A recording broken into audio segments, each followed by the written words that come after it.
recorded to become 30, so that's why I write 30 here. So that is correct. There's a cut in the process of it. That is the way how you answer the test, right? Right. They don't ask for any solution, but they will give you some given choices. Okay, so you can answer it very fast, I think. In this point, you are very more than enough to answer the question. You know? Yes. There's a bird knocking in my window. Oh. Okay, never mind. Let us proceed to. You can now stop your share screen. Okay. Let us share my screen so that we can proceed to the next topic. Our next topic is simple and real envelope. 3.3. 3.3 times 10 to the power of negative 12. So squared. So let's use our calculator once again. That is 1.602 times 10 to the negative of 19 squared. Okay, and then below is 3.1. One chain that much for 8 times 10 power 10 to power of my negative 5. I don't think it has much effect, so we just write it 8 multiple with 10 to the power of negative 5. Yeah, because this is very far. The difference is very far. Imagine the 5 to 17 digits. So it's around 12 digits going to the right, so it doesn't matter anymore. So we are right with our first hypothesis that is going to the right, and exactly it is. And well, that is our that is the magnitude of the thing. So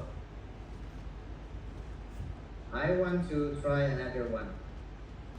Up. Okay?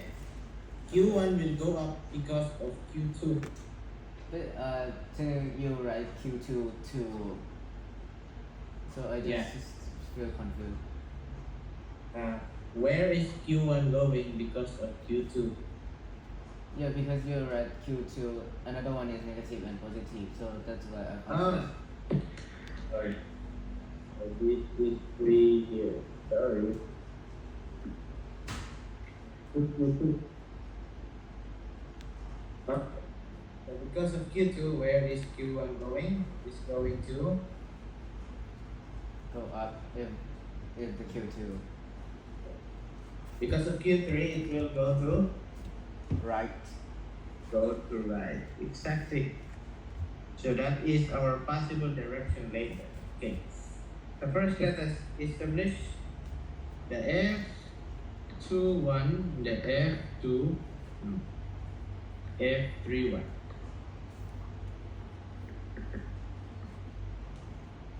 Okay. So here we are. 9 times 10 to the negative to 9, and then this is 2 to 1, so this is 1.602 here times 10 to the negative 19c, and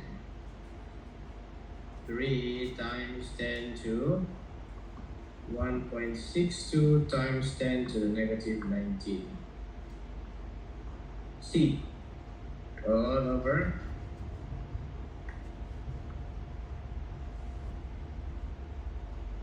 Interested.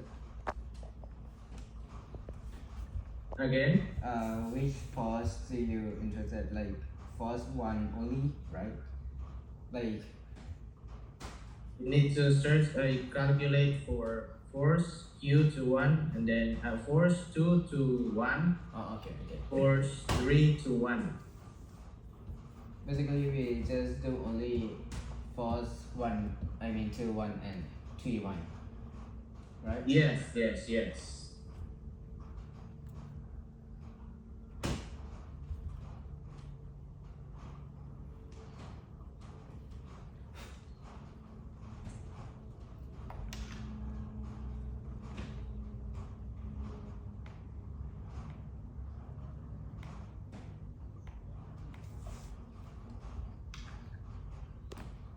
And push it. So,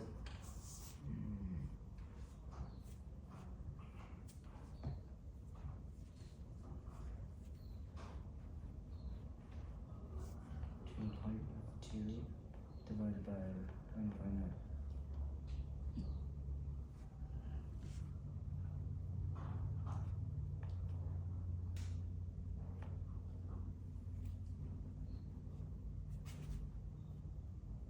No, 14 is y, so it would be divided by 3.2.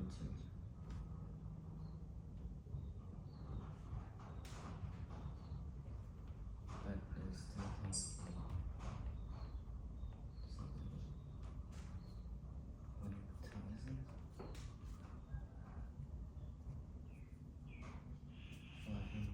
596.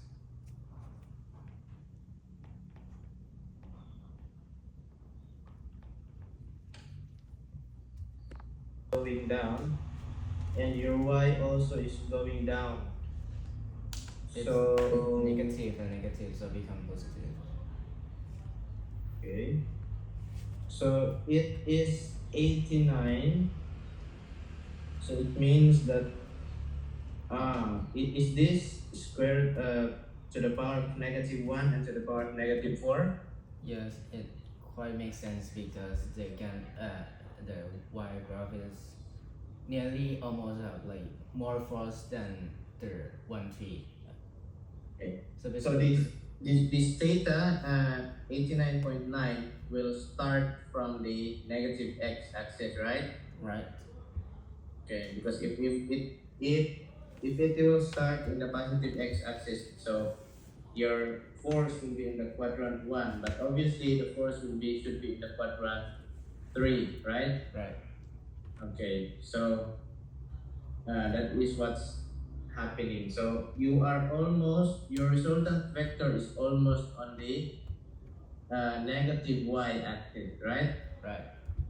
So you need only 1 degree so that it will be 90 from the negative x. Yes. So that's it. Next meeting, we will deal with a resultant vector that is not in the x or negative y or negative x or y plane. Okay. They are in between the quadrant. So the principle is still the same, but the solution may be quite longer than this. Okay. Is that clear? Clear. Okay, so that's it for today. I hope you learned something and you reviewed something from our class.